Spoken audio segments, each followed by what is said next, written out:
And how's it going, guys? Josh Olufemii here. This is going to be kind of a different type of video. I'm going to be kind of talking more freehand. There's going to be less edits. I haven't actually been on the channel for a little bit because I've actually been working on a really cool project. It took me about a month and a half to do. That took a lot of my time. It was a post-production project. One of the many freelance projects that I do, every month. One of my clients actually asked me to do a project for the weekend. Took tons of time to figure out how to make and how to edit. And they actually ended up putting it on, the front page of TikTok and all these other social media networks and websites.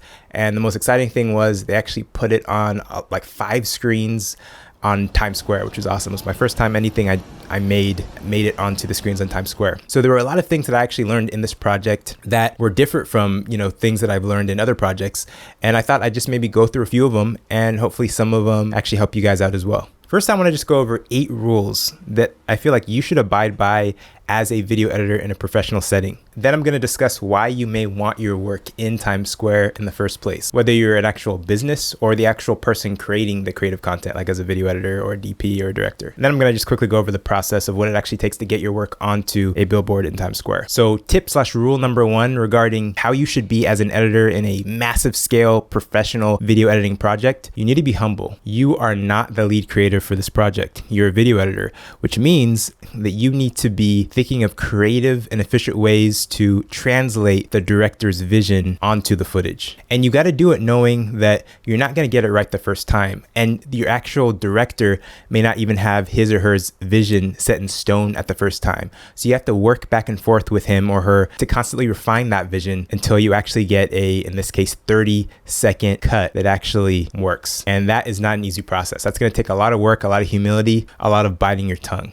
But in the end, if you're polite and you're actually easy to work with and you're enjoyable to work with, that's going to be the thing that's going to get you hired on to your next job. Number 2, this one's really hard. You have to, as an editor, kind of be a machine as far as how you are perceived by the client or the director, whoever you're working with. Meaning you have to kind of just be available always. Doesn't matter the time of day. Do not treat being a video editor as a 9-to-5 job. So at 5 p.m., you can't just be like, hey, I don't want to work anymore, because deadlines are real things and they don't work that way in the video production world. You may have to work all night. You have to kind of always be on call. So when someone says, hey, could you do this revision? You got to kind of be able to estimate, give an accurate ETA as far as when you can get this revision back and kind of get onto it as fast as you can. Number 3, make sure that you're working fast. One really big mistake that I do is I like to put YouTube videos in the background when I'm working. Maybe watch a little documentary, watch a movie on Netflix when I'm editing. And in some cases, if you have like 4 hours of masking to do in After Effects, you could totally do that. But if you're actually doing like creative editing that requires you to be able to hear the sound clearly in the timeline and be able to actually think and use your mental ability to create as efficiently as possible, you cannot be being distracted by these different, videos playing on Netflix in a different browser. Next tip, it's important to be a great communicator. When you are getting a directive from a director as far as how they want you to cut up the footage, there are so many variables that can allow that line of communication to be broken. You want to make sure that you're using time code, color-coded clips, markers within Premiere, emails with clearly stated points of revision within the timeline. One bad round of communication can add so much time to a project, because think of the time it takes to export out that clip out of Premiere and then import it into Google Drive and then email that to the client and realize that you had actually done something wrong in the revision process. You then have to do it all again. Next tip is learn how to craft professional delivery emails. Every time you communicate with a client, especially when you're actually delivering a video file for them to view and to critique, you want to make sure that you clearly word it as a delivery email. You want to introduce yourself in a professional way, state the exact type of file that you're sending, all of its specs, the resolution, the frame rate, all that stuff. And then most importantly, you want to list out the exact things that you changed with their time code. I actually want to do a whole other video on this. I may do that later. Next tip, guys, is it's important to be organized, because trust me, this is going to happen. You're going to be asked by your client to go back to a previous revision that you had done maybe 2 days, 3 days before. And you better make sure that that version has been saved in the exact same way that you left it a few days before, so that you can then start going off of that version. I remember for the weekend project, we were up on like version number 54 or something.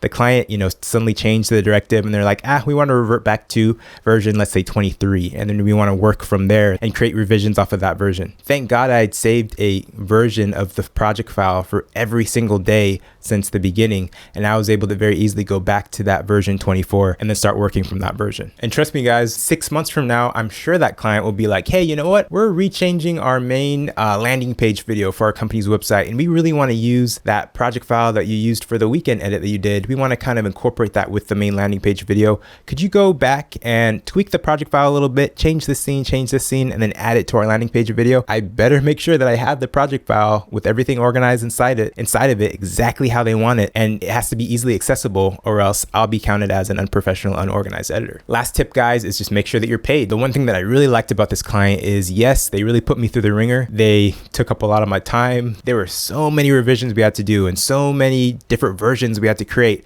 But in the end, they paid me for every single hour that I worked, and there's nothing I can do to complain. Make sure that you have a client that actually respects your time so that you can put in the time and put in the effort to create something that looks beautiful, and then not having to worry about feeling undervalued at the end. Being a machine as a video editor for a client that isn't paying you the money to make it worth being a machine is not a fun position to be in. Now, I thought it was interesting. I actually just happened to have some other friends, Instagram friends, that had their work put on the Times Square billboards as well. 2 people were actually musicians that Apple Music put on the Times Square billboards. And then I had one director, shout out to Mike Ho, one of his music videos got put up there. Shout out to Don Jazzy. I saw one of his artists got put on the billboards. So I was just wondering, okay, I wonder if this like crazy influx is due to COVID. I wonder if COVID is maybe making the prices cheaper because, there aren't as many people physically in Times Square. So that might be the case. I actually ended up looking on Google, and it turns out that it costs about $7,000 approximately per day per billboard in order to put something on that billboard. It says that there's 238 billboards in Times Square. So technically, if you wanted to fill every billboard in Times Square with your work for an entire day, it would be over $1 million. It would be 1.7 million is what it says here. So that's expensive. So you got to think, is there going to be an adequate return on investment from spending that much money per day to have your billboard being seen in a Times Square that, just to be honest, isn't as packed as it usually is because of the lockdowns happening because of COVID? My mind would say no. But what I realized, and what I think has been really smart lately, is that companies have been putting their work on the Times Square billboard, not necessarily to capitalize from the traffic actually there on Times Square, but the traffic that will see the stuff on social media after they post it. So having your work in Times Square is still thought of as a pretty boss move. I'm sure that's why The Weeknd decided to put, the edit I did for him up there. Not because he was really worried about the people actually seeing it in Times Square, but because he knew he'd then be able to post his image of his face in Times Square onto social media. And from there, it's going to get millions and millions of views. I believe it's the engagement on social media that's actually creating the real conversions rather than the on-location viewers actually there in Times Square. Having your image in Times Square or having your video in Times Square is just a good look. So it might actually be a really good investment. I was even laughing. I was thinking, hey, what if I wanted to actually lock down a pretty cool client for my production company? Or maybe I wanted to promote the YouTube channel.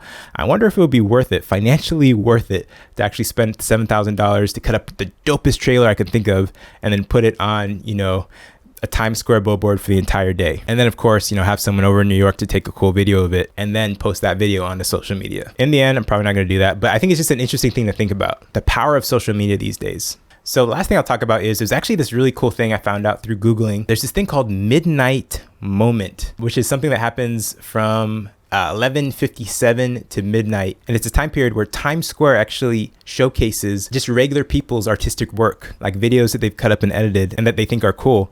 They showcase it for 3 minutes on many of the billboards. I thought that was like a cool little thing that any of us could submit, and then who knows, maybe it gets chosen, and we would then have our work in the middle of Times Square for maybe a few seconds. The one thing that I noticed is they're really trying to shy away from people using this service as a way of advertising. So they said that you can't really have any logos, you can't have any brands. I don't think they even really like a lot of text. So for example, you couldn't put like your name, your URL of your YouTube channel, whatever. It's a purely artistic thing. So I think that's cool. Guys, thanks so much for watching the channel. It's been a lot of fun being able to create content, get your feedback, see what you like, see what you don't like. And of course, please make sure to check out Envato Elements. They've really done a good job supporting the channel. You can support us by supporting them. You can basically get a 1-month free trial to get basically all the After Effects and Premiere templates, transition packs, sound effects, any digital product you can think of, millions of them, as many downloads as you want. They're freaking amazing. I use them every day. Thanks so much for watching, guys. There are 2 other vids I want you to see. And as always, remember to keep it chill.